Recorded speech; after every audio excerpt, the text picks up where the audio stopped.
Welcome to Spiritual Changemakers, the podcast that guides you through tough times with practical tools and inspiring stories. I'm Andreea Tamas, your host and the Sacred Transitions Coach.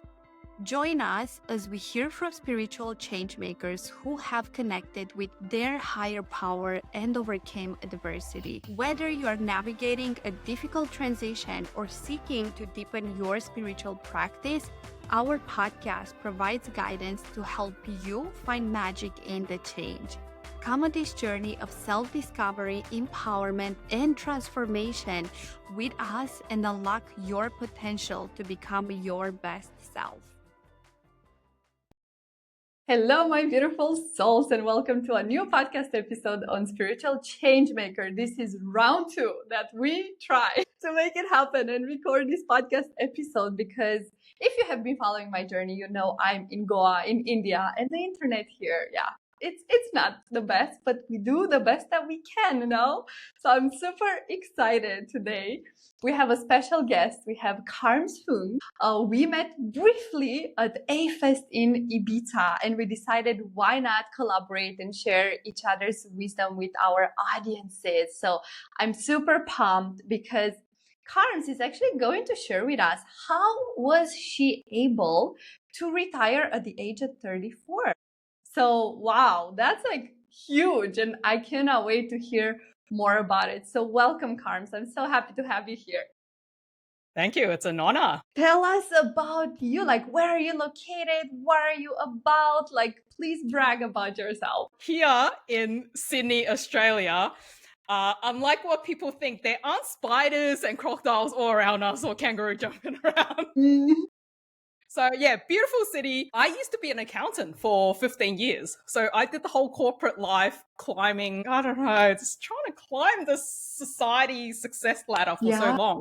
Got to a point where I wasn't too happy, but I had an escape plan. That was the thing. So yeah, I wanted to chase for money, and I thought if I could get a certain amount, then I could really start living my life. I don't know where that came from. That was just the goal. So yeah, I chased. So how much was your goal to have in order to escape? I like this question because no one's really dug into it. My goal was, well, you know how in our head there's always like, let's be a millionaire type thing, right? So in my mind, I thought somewhere along my 20s, I thought if I could make $1 million by 30, that would be ideal for me to start thinking about it's possible. So after that, I thought, well, $1 million is not enough though, because really it isn't that much in this day and age now. A property here in Sydney costs more than $1 million, like on average. So I'm like, no, we need more than that. So my goal was I needed to have enough that would cover my expenses. So if every day my income is more than my expenses, that technically means I'm financially free. Okay. So that was the goal. So I was reaching for that by mid-30s. I was like, if I can do it by 35, that's epic. I end up getting there at 34. At 34, you ended up getting to how much exactly, if you are comfortable sharing with us? I didn't even say I know the exact amount. So it was an amount that's like I invested in various properties and other assets so that my passive income would cover my normal expenses. So just caveat, it's like I don't buy like Louis Vuitton bags. Like I drive a Lamborghini. Like I don't live that life. But I go on a lot of holidays. Context. Like, I've been to over 34, 35 countries. So yeah, I go traveling. I probably stay at the 4-star place, you know, not doing backpacking type thing. So it's like, yeah, just general covering everyday stuff. Yeah, so I would love for us to dig deeper into that. Like you set a goal and then you reached it by 34. And I would love to hear what took for you to reach that goal, because as you were sharing, you don't have Louis Vuitton bags and, you know, all of these extravagant things. And it was the same for me when I set the goal to like save my first 100K. I remember I was driving a Mazda from 2004 and my partner at the time, he was like, you need a new car. And I was like, no, I'm not going to invest into a new car because this takes me from A to B to what I need. I do not care about cars. So I chose not to make those reckless investments that I knew it's just going to be a loss over time, and that's not what I value. So I would love to dig deeper with you as well. What did you do in those moments, in those years, that helped you get to that point? What were the habits, the mindset? Yeah, let's try and dig into this. So I like that you diving into the details. So the car example was a great one, exactly as you say. From an accountant's perspective, a brand new car, that it depreciate right away. So the moment you buy it, you drive it out, like you're losing money. So it doesn't make any financial sense. Having said that, my first car is a brand new car, but it isn't like an expensive car. I own a Lancer. Like a Mitsubishi Lancer, like 2-door. And like after that, by the way, I still have it. So I have that car. Amazing. It's now more than 20 years old, that car. Like I still have it. It's in Queensland at my mum's house. So yeah, like there's nothing wrong with owning something and people think, well, why do you still have it? But exactly as you say, like it does what it needs to do. I do have a second car. I did buy another car in Sydney, but similar in that I think the main part about this is don't buy something that you can't afford. So I would say you shouldn't buy a car that's like more than 20-30% of your annual wage. I think that's a better thing to do. Like it's a ratio, right? Yeah. So I would say, yeah, don't spend more than 20-30% from your annual wage. So whatever that is for that person, buy that. So if you have less money, well, buy the second-hand car, buy a bomb, right? As long as it can take you where you want to go. But if you earn more money, sure, buy the more expensive car. But that's because it makes sense for your lifestyle. So in terms of habits, I instill something similar. And that might be an upbringing. Like my grandma always like got us to have like the piggy bank and we were like saving it. And a part of me was like, why do I save this for though? Because I would see my sibling and cousins spend it all, like they buy all the toys and stuff, right? And I would go and save it. But when we moved houses, I lost all of it too. So there was always a part of me that's conflicted. Like, you lost it all? Yeah, because when we moved houses, the piggy bank, like, I don't know, misplaced or something. So I kind of like lost the money. Yeah. So there was a part of me that think, oh, but why do I save? Because if you save, you could end up losing it all. Whereas, other people that spend it, you have the material stuff around you. Yeah. And I think that mentality is around us. Like people, whenever they get the paycheck, they're like, oh, I want to spend it because otherwise it might just sort of disappears. Right. So I do acknowledge that. However, I'm still a saving person somehow.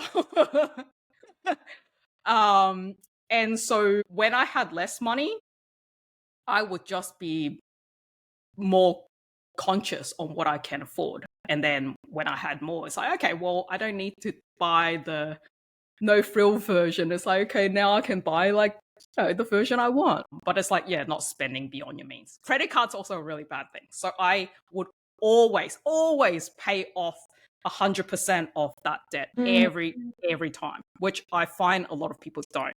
Yes. And the interest would be super high from doing that. So you would save money, but then what kept you going to, for example, you said you would do trips. Yeah, you would go on trips. Yeah. But that's what kept me sane. So we'll work really hard. It was like work hard, play hard at that time. That's the one for you, traveling, play hard. Yeah, that was the balance piece. And I'm curious, like having a job, how were you able to save so much? Because what I hear and what I've seen a lot is like I have a job, even though it's very well paid, but then my expenses, and so on, they are so high that I'm not able to save anything. So what would you tell to those people? After doing the calculation and like projecting my financial out, I'm like, there's no way I want to live the life where it's like I retire at 65. That was very clear what I didn't want. So what's the alternative? It's like, okay, let's try and retire earlier. How though? And I'm like, no matter how much of a promotion I get in the corporate world, still, we're not talking that much money. because after you reach, say, 100,000, which was a big amount for me at one point, right? Because I was like, oh, yeah, man, if I could make 100,000, that's like, you're really making it kind of thing, like breaking the glass ceiling, the whole lot. And then when you get more than that, it's like, well, it's cool. This thing, you can now buy more things that you didn't initially think you can. It's like, okay, I now can go to the fancy restaurants and I'm not beating myself up over wasting money. It's like, okay, I deserve this, right? It has that feeling to it. But still, it's like, if you could even get up to like general manager or exec, it's like, they're still not earning that much money. We're talking maybe $200 something thousand, right? And that still would not get you financial freedom. And you would get a lot of stress with that because you have to look after so many staff. And I always thought that's not a route I even want to go. Like, I don't want to have like 100 people team and just be really stressed. That money is not worth it. So I was thinking, okay, what other options are there? Probably because of my age. Because I see a very different mindset with my younger brother. He's 10 years younger than me. He invested in crypto, which he also made a fair bit of money. I invested in something very safe, which was properties, mostly. And the way I calculated this is like, okay, wait, if I could buy these properties, not in Sydney, because Sydney is very unaffordable, but in, like, say, for Queensland, I used to come from Brisbane. So I'm like, houses were a lot more cheaper there. Probably like 1/3 or a quarter. Right. It's risen a fair bit now after COVID. However, early on, it was much more affordable. So I'm like, hang on, if I could buy multiple of these and the rent basically cover the mortgage, I'm always on top. So that was what was in my mind. Of course, executing it is a completely different thing. Very different, yeah. Buying a house is not like buying vegetable, right? You can't just go and I'll just grab this. So that was very stressful. My very first purchase was very stressful because I didn't know who to talk to. My friends wasn't in that position. Wasn't comfortable talking about money and what I want to do with mine, and if that's a really bad idea. Like, what if I make a bad decision and like this lump of money go there and I somehow have a massive debt? You know, there's all those things. But I calculated and thought it makes sense. It financially makes sense. So I made my first purchase. The rent was covering my mortgage like I envisaged it would. Nothing's breaking, like this thing works, so why don't we just repeat it? So I did that a few times. Nice. So that gave me enough passive income to be like, okay, I can see this is working. I'm stacking up that on top of my salary. I'm like, okay, this is a good position. So just keep doing this. Okay, so that was your major avenue, real estate investment. That was my major avenue. I did do other things like stock and, you know, when crypto started, I was like, maybe I should dip into this. So yeah, I would say property is the major asset in my portfolio. And you said something there that it was not comfortable talking about money, like with your friends, with other people. And what would you say, how is it now in your world? Like, and with your family and with your friends, is it still like an uncomfortable subject? Depends who I'm talking to. Yeah, so friends that are also investors, I'm very comfortable talking to them. But it's not a sort of layout on the table. So yeah, it depends. If my close friends ask me about it, you know, for investment purposes, yeah, I'm always happy to have that conversation. So what would you say in general makes people feel comfortable or uncomfortable talking about money? I think it's the judgment. Because if you talk about it, it could make other people feel less because like people will naturally compare. It's like, oh, you're earning that much and I'm earning that much. And then you don't want it to be awkward when you're going to an outing with them, like to a restaurant or something. So I think it's more making sure everyone is at ease. So yeah, I always still, you know, if I'm going to say a group event, I'm always thinking about, okay, well, it's around this. And I know they will be comfortable spending this amount. So it's like, you know, I'll always take that into consideration. But I have it goes the other way for me too. Like I have friends that earns way more than me. You know, like a few times more than me. So they'll have these really extravagant holidays. And I know it's going to cost a bomb, but then it's like, but then do I want to go on that trip? That would stretch that what I would be comfortable with. Yeah. Because they'll just easily drop like, oh, let's just spend $1,000 and go out into the snow and have this experience. Like, yo, you didn't even like think of that for like a beat. You know what I mean? Yeah. So yeah. So it depends who you hang with. It's always going to be you get a little bit of that. So I think people will always hang with people that they generally be more comfortable hanging with people less than them, and I think that's the problem. And that's the problem. Tell us why. Why is that the problem? Because then it keeps us like we feel like we're doing good. Mm. And we don't want to feel like the person that's like the lowest in the group.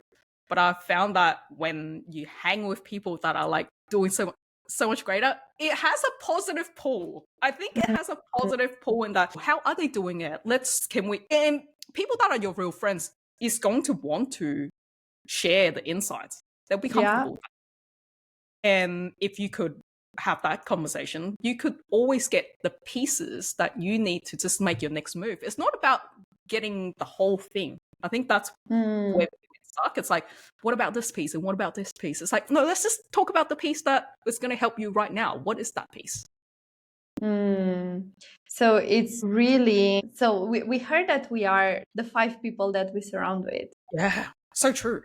No? And then really paying attention and asking yourself, if I hang out with this group of people, does it elevate me? Does it make me grow, or it makes me actually play small?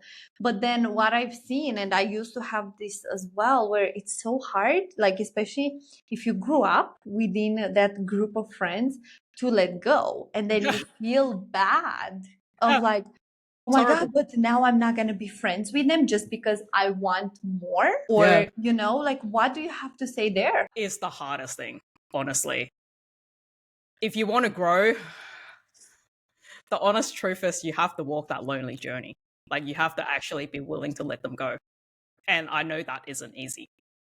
Because there will be the times when you're like, but you were the cool person. You hang out, you go drinking and you go partying, and like people do this and you want to be part of that vibe and cheers. And yeah, like I wanted to do that too. I did. Like I was partying for a long time too. But it got to a point where I'm like, is this the life that you really want? Like repetitively. It is fun, but it's like, do you really want to do that every single week?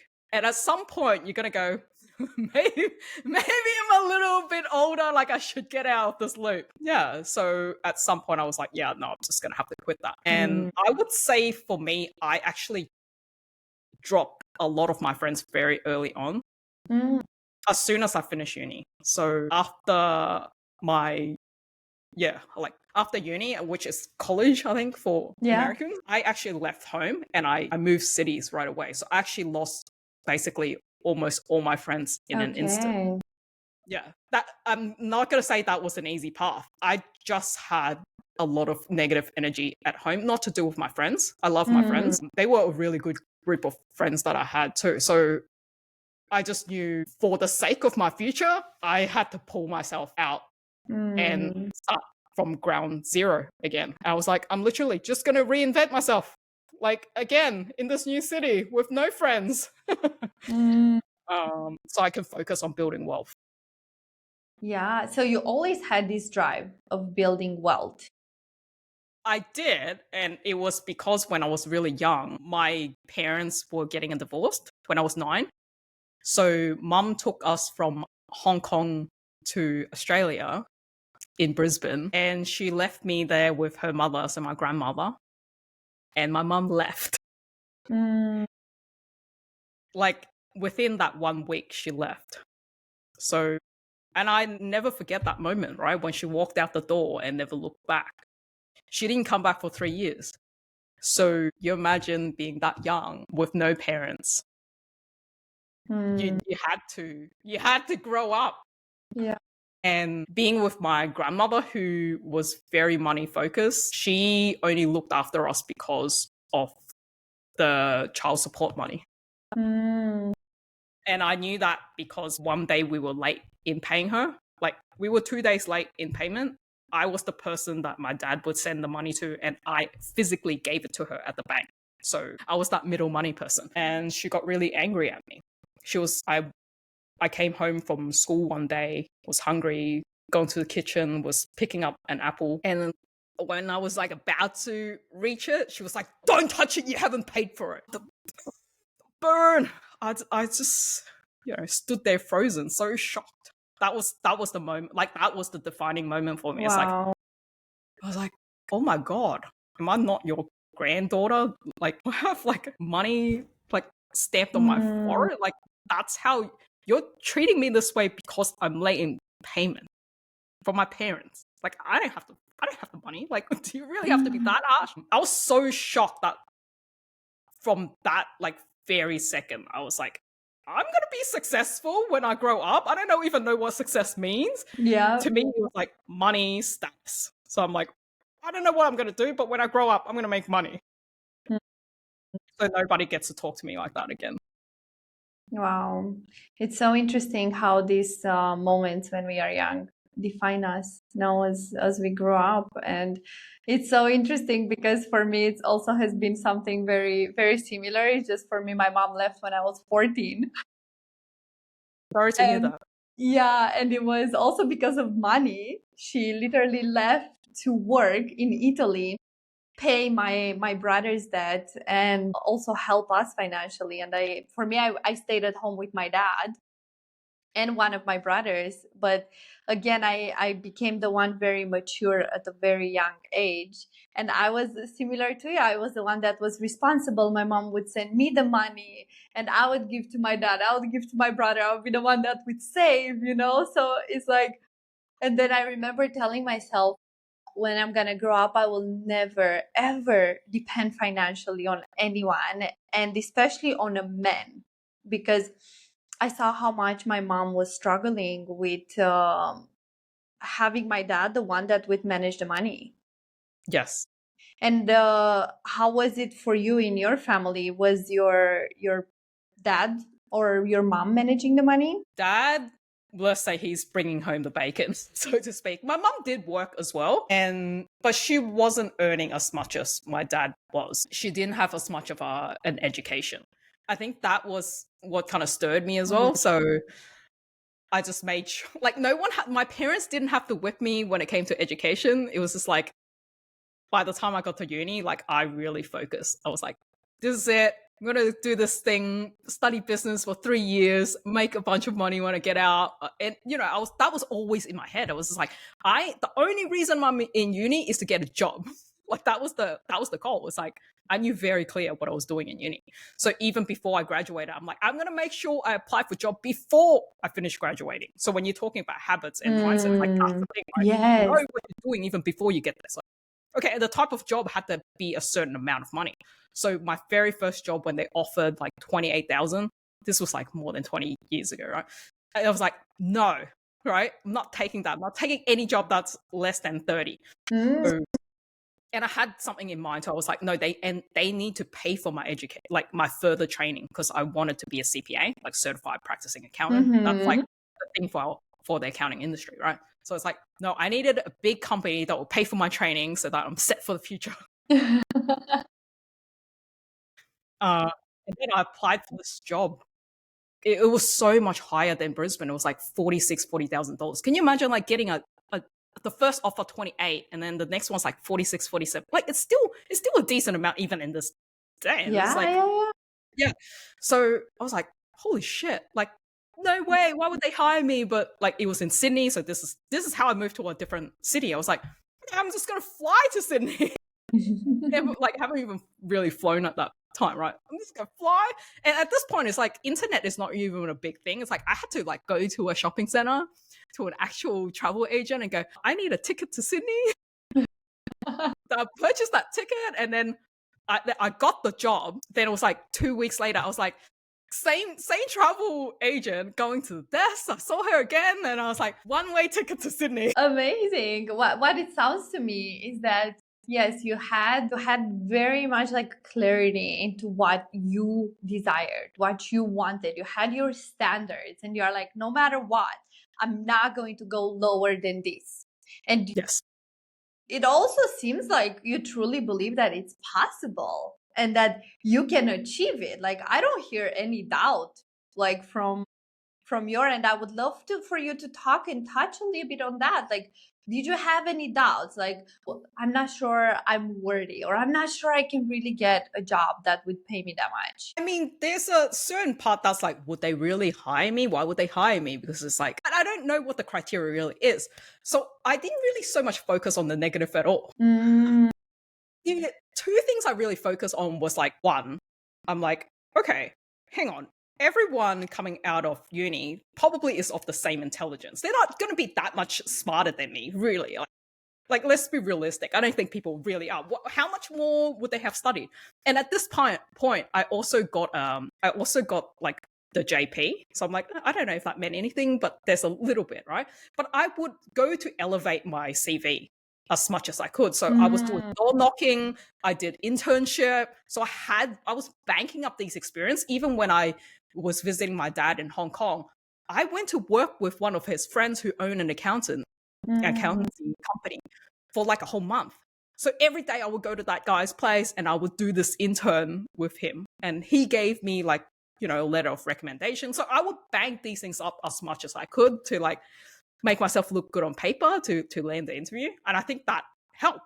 Yeah. And when I went into the job interview, I also go in prepared. So I'm like, what can they really ask? So I do this no matter if it was an exam or it's all an exam, isn't it? It's all an exam. It's really just in some shape or form. So I always think from the other perspective, it's like, what are they really looking for? They're looking for someone that's going to be hardworking, that's going to be good for the company, that's going to be a good fit, right? That actually cares for the company. So before I went there, I'm like, I researched about the company, what they do. I made sure I knew what they were doing. And I told them, I think they know how serious I am. It's like, I'm flying from another state to here, not focus on friends, not focus on family. I'm here totally 100% dedicated to this work. I'm here for this.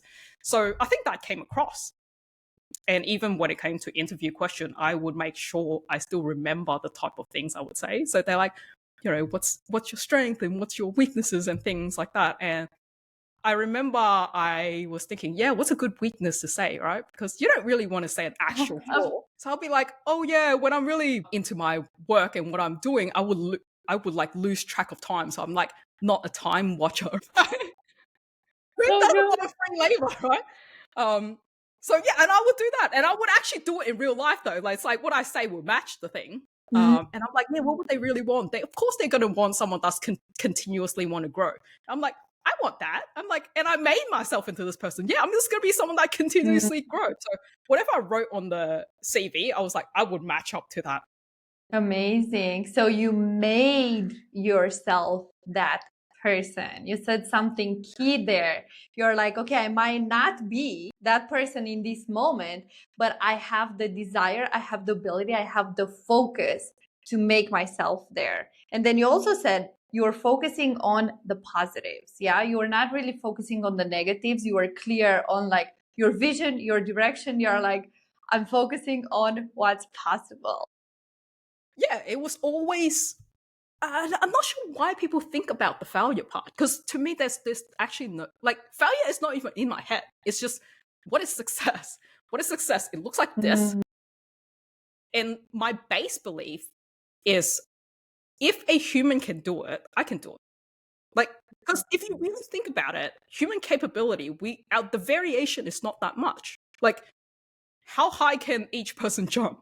Sure, some person can jump a little bit. Like, we're not talking a huge range. Let's say you can jump 2 meters. Great, 2 meters is fucking high.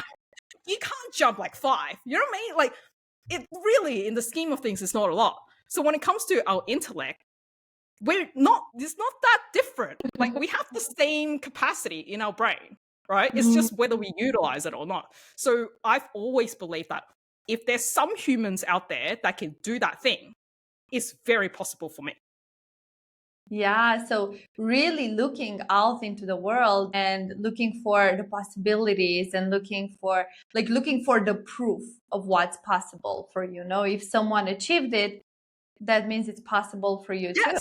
Because that means a human has done it, and I'm a human. Then this possible. Yeah, I love that. I love it, and I love how much you really have focused on on the possibilities pretty much you focused on that, on like your vision, your direction and possibilities, and you just went for it like relentlessly. And I freaking love that. Like I see your, you know, your fire, and truly like I feel in your energy and the way you're expressing yourself that there is nothing that you cannot do and you cannot achieve.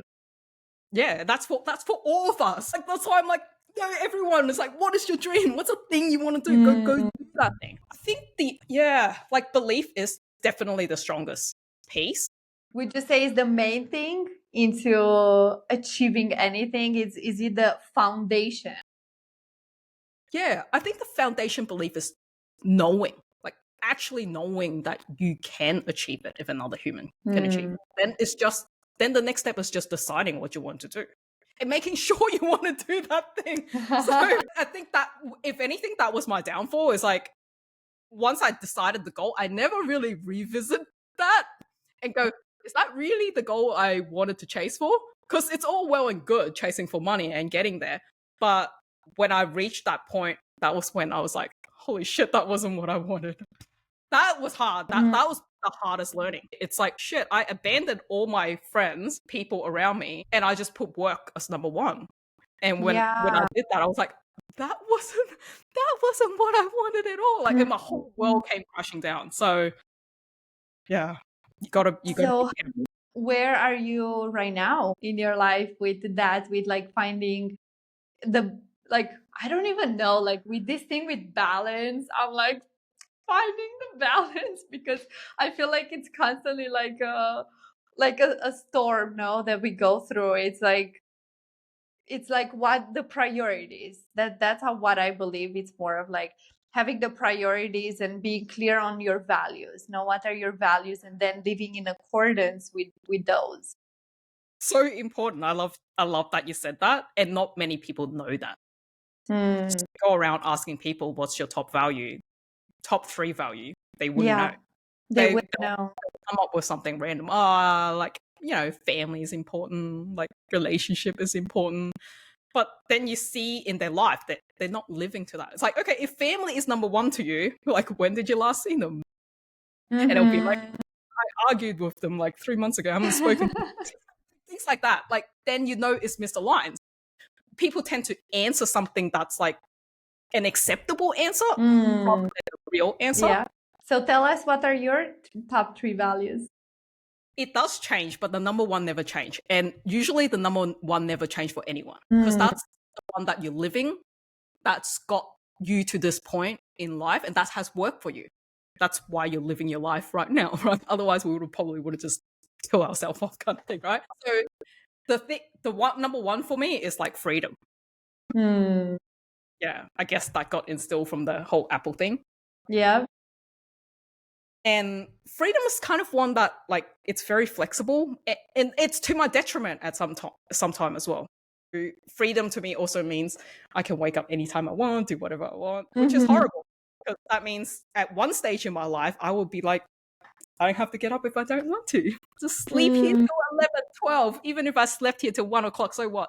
Even if I go and watch Netflix for an entire week, so what? Like, what's the consequences if you could still pay for your bills and stuff? The consequences is like, you will ruin your brain. You'll feel really stupid. I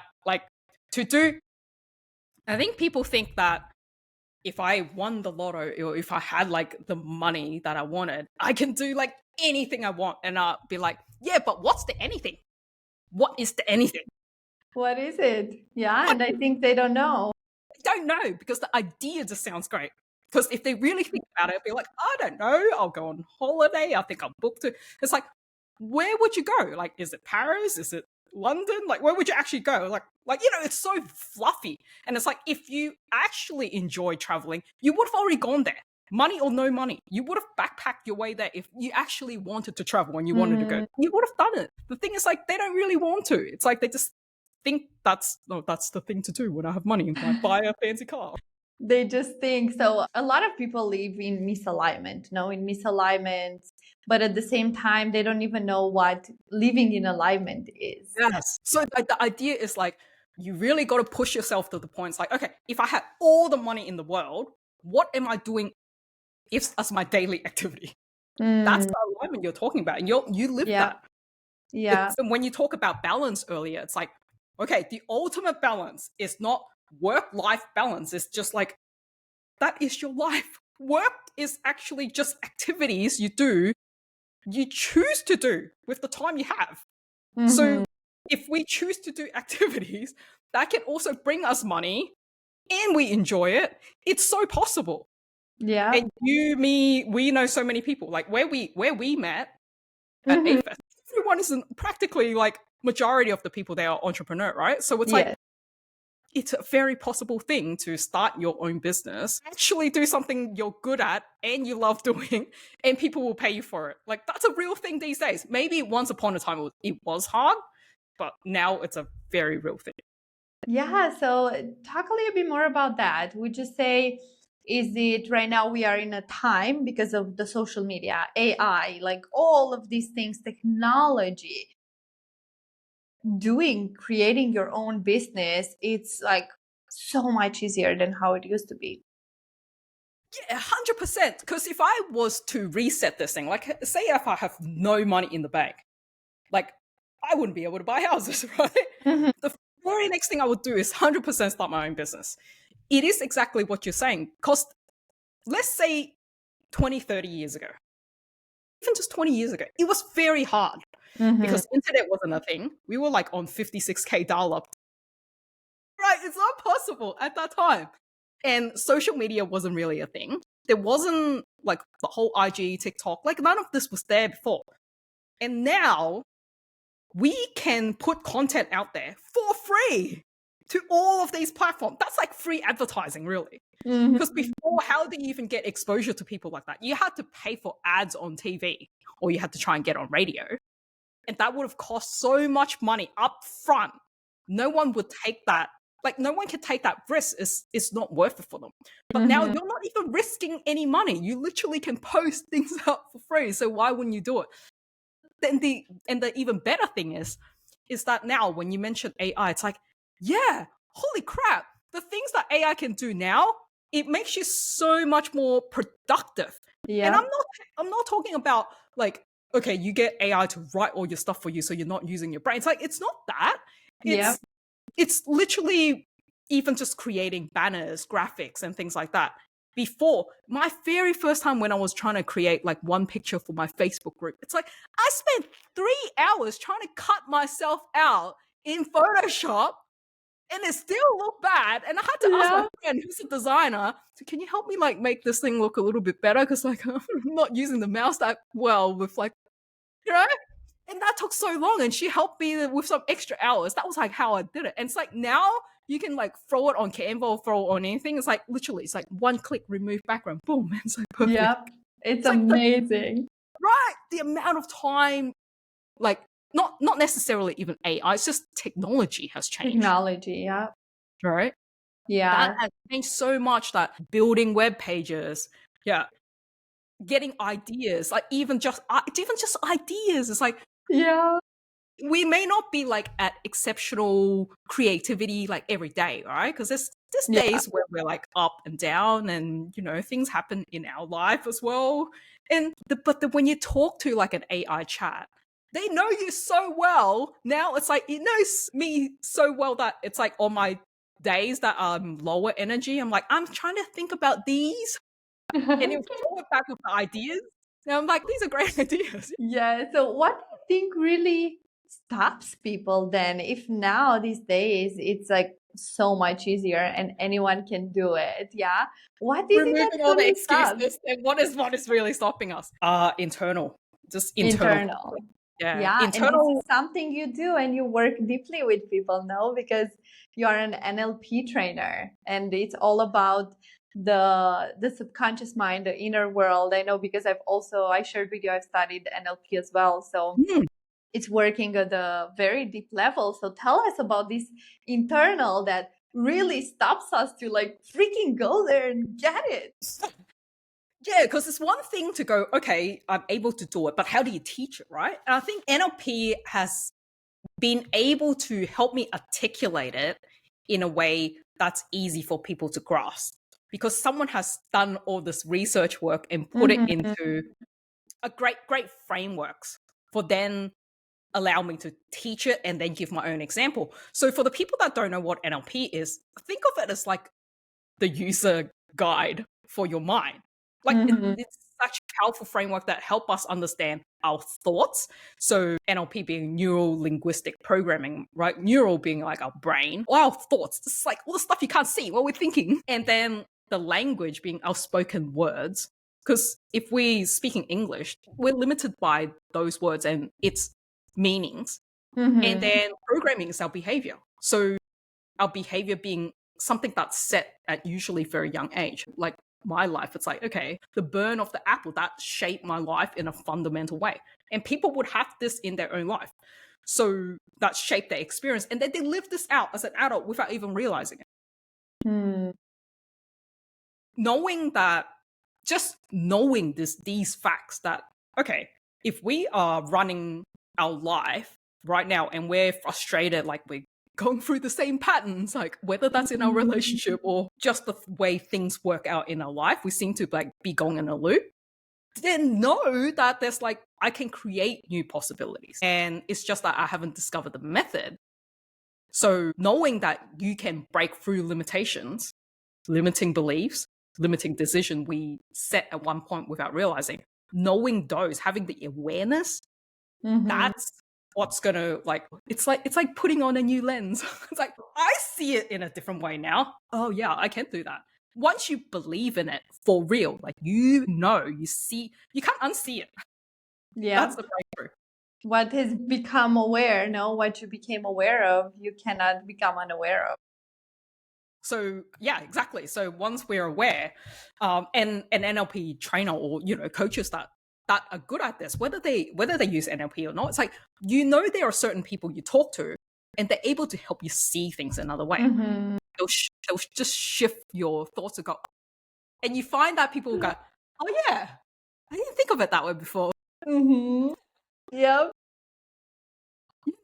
That works, right? Because there's definitely situations that's happened to us in our life when we're like, why did I see that before? I feel so stupid. Like I've been stuck in that loop for like 5 years. It's like, it's so simple. Yeah, but for some reason we just can't see it. And when someone, actually intentionally help you do that breakthrough, rather than just going through the motions like, oh, maybe time will somehow fix this thing. It's like, yeah, maybe you see a sign on the billboard one day, or like you happen to cross a stranger and they happen to say something. Why do we want to wait for those moments when people can actually help you intentionally break through? Yep. So I love to also call us perspective shifters. Yeah. That's great. I love that label.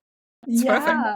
It's amazing. So can you share with us, like from the clients and the people you have been working with, what have been some of the major inner sabotages that you have seen? So many. So people would hold on to these things that for like decades, like years and years and years. And many of times they've almost lost or have lost someone significant to them, like a loved one that, because they held on to like a grudge, they're angry, frustrated about a situation. And when we do this work, they like see it in a completely different light. And that radically changes it when it's like, they might see it, it's like, oh, I see the love, I see the care. And when they just shed all of this and they see this another way, they literally, it's always the same day, actually. They tend to do that action immediately. The moment they see it, they go out and reach for that loved one through a call and have a chat that the other person's probably been waiting for a long time to hear. And then the relationship gets mended back together, and that's just the most beautiful things. And I tend to get calls the very next day. It's like, Karms, I need to tell you something. It's like, yes. And they will tell me the beautiful things that have occurred. Yeah, so it's always new and it's always really fun. Or the other one is people that want to do something for a really long time. Like they're just stuck in this thing, like whether they wanted to move cities or to change jobs. And it's like, they were just stuck. They've been thinking about it. It's almost like as if they wanted permission. And I'm not giving them permission. I'm just drawing it out of them. Yeah. So all the things they tell me, I'm just feeding it back to them. And they see that. They see it in a way that I guess they see the real strength inside them. That's always been there. But the negative voice overshadowed it. Yeah. Yeah. And then when we bring all of that back out, which is all their own words, all that's hidden in their subconscious mind, and they hear it themselves say it back out, suddenly they're like, I can do this. I am doing it. And they do it. And then they tell me the next day, it's like, I did it. I moved cities. I wanted to tell you. Yeah. Some people will tell me months later, they're like, I've been wanting to talk to you. Like, ever since our call, like even non-clients, like, we might have taken a call and they're like, I've been wanting to tell you this thing. Like, 5 months ago, I left this place that I didn't want to do. After talking to you, like I did it. And it's like, it's great. Now I'm like in this new place and I've got this new life. Isn't it so amazing, like when with this type of work that we do, like to really witness people's transformations? It's so beautiful. And Karms, could you tell us how do you work with people? Like how do you support people on their journey? I've been doing a lot of live interventions recently, so people can actually see me do it to someone if they want to. They can even volunteer. Okay. But yeah, how it typically works is when people are ready for change, like they're ready. They're like, yep, I'm ready. I do want to change. Then it's usually like it's so simple. It's usually just one session. It's on something they need. And that session typically takes about 45 minutes, depending on the person. Sometimes half an hour, sometimes up to maybe an hour. But yeah, usually it's around that 45-minute mark. And they get the breakthrough they need. Then they don't need me. They got what they need and then they're good. If they need further help from that, then yeah, we can of course do the goal settings and I keep them accountable, or I might give them business strategies on the things they want. That's actually not in their brain, right? But usually what I have found is that it's just the emotional doubts that people have. So once you lift that, they have the resources. They have Google. They can find the other stuff. That stuff is the easy part. That's the easy. Yeah, the inner is the one that is more challenging. And I also know you have a training coming up, right? Yeah. NLP training coming up. Yes, the NLP training coming up. Oh, I'm so excited for that. That's in the middle of January. So, nice. Yeah, 15 to 19 at my time. It's 5 full days and they will walk out with 4 certificates. With 4 certificates? Oh my God, what are those certificates? Yeah, so they'll get a certificate for being an NLP coach. So they'll feel amazing knowing how to be a coach. I think people want to help people, but they're like, but I don't feel like I'm a coach. How can I do this thing? So they'll get coach. They'll be a practitioner of NLP. So they'll learn all the important frameworks and tools. So they'll have all these tools they can use, which will help them resolve their own inner conflicts as well as helping their clients. And then they'll learn timeline therapy, which is a technique that can go back. It's wild. It gets a bit wild. They'll go back into maybe not even just this lifetime, but like previous lifetimes. Yeah. And work through what's the root cause that's caused people to be stuck in whether that's anger, usually anger, sadness, fear, hurt, and guilt. That's like our major emotions that holds us back. So they'll learn how to release these. They'll work with each other. They'll go into breakout rooms and do these. So they will have the skill. They know it for themselves, so they can authentically and congruently help their clients. So that's the 3rd certificate. And the 4th one is around business. So knowing these NLP skills is great, but then how do you use it in modern day business? So yeah, that 4th certificate is an Excel Mind certificate, which is one I'm like, okay, with all of these tools, this is how you're going to apply it in modern day world. Go attract your premium clients. Sounds amazing. Wow. I will share the link to join and the show notes. And where do you spend your most time on social media? I spend most of my time actually on Facebook. Okay. But I know a lot of people's on IG. So whether they want to find me on Facebook or IG, feel free to DM me. Amazing. We will again add those in the show notes so you can contact Karms and follow her amazing wisdom experience and all the beautiful trainings she has coming up. And as you have heard, she's amazing. She has achieved some amazing things, but that's just one part of it. No, at the end of the day, what you truly want to connect and take away from this conversation is really like her energy, her visionary, her focus, like really seeing and tapping into the energy that anything and everything is possible. And thank you so much, Karms, for coming, for sharing your beautiful experience with us. I really appreciate it. And thank you to each and every one of you for joining us, for listening. And we cannot wait to hear from you and what is your biggest takeaway from this episode. Yeah, thank you for having me. And just remember, guys, freedom. That's not a destination. That's the natural flow of alignment with what truly matters to you. Yes, so beautifully said. Thank you so much. Okay, it worked. Yeah. Thanks for tuning in to Spiritual Changemakers podcast. To stay connected and help us reach more people like you, please subscribe, follow, and leave a comment. Join our community of spiritual changemakers on social media to connect with like-minded individuals and continue the conversation. Remember, the power to create positive change is within you. Keep showing up as your best self, and let's keep the magic of change alive. Until next time.